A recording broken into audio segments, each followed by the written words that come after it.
திருச்சி மாவட்டம் லால்குடியில் டிஃபன் கடைக்கு 20 ரூபாய் பாக்கி வைத்திருந்த பெண் காவலரின் தந்தையை கடை உரிமையாளர் விறகு கட்டையால் அடித்துக் கொன்ற சம்பவம் சோகத்தை ஏற்படுத்தியிருக்கிறது. வாக்குவாதம் கொலையில் முடிந்தது. எப்படி?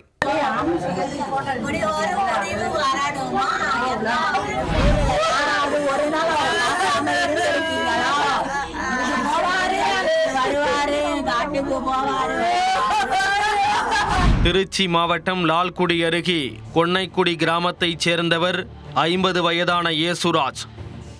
இவருக்கு 4 மகள்கள், 1 மகன் உள்ளனர்.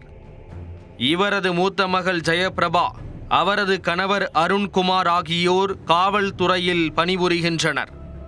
இந்நிலையில் இதே பகுதியைச் சேர்ந்த ஜோசப் என்பவரின் டிஃபன் கடையில் சாப்பிட்டுவிட்டு ஏசுராஜ் 20 ரூபாய் பாக்கி வைத்ததாக கூறப்படுகிறது. இந்த பாக்கித் தொகையை ஜோசப் கேட்டபோது இருவருக்கும் இடையே கடும் வாக்குவாதம் ஏற்பட்டுள்ளது. இதனால் ஆத்திரமடைந்த ஜோசப் கடையிலிருந்த விறகு கட்டையால் ஏசுராஜை மண்டையில் அடித்துள்ளார்.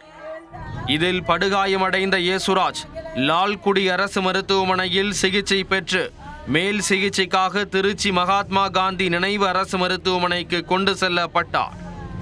அங்கு சிகிச்சை பலனின்றி ஏசுராஜ் உயிரிழந்தார். இது குறித்து லால்குடி போலீசார் வழக்கு பதிவு செய்து தலைமறைவான ஜோசப்பை தேடி வருகின்றனர். ஹோட்டல் கடையில் 20 ரூபாய் பாக்கி வைத்ததற்காக ஒருவர் அடித்து கொல்லப்பட்ட சம்பவம் அப்பகுதியில் பெரும் சோகத்தை ஏற்படுத்தி உள்ளது.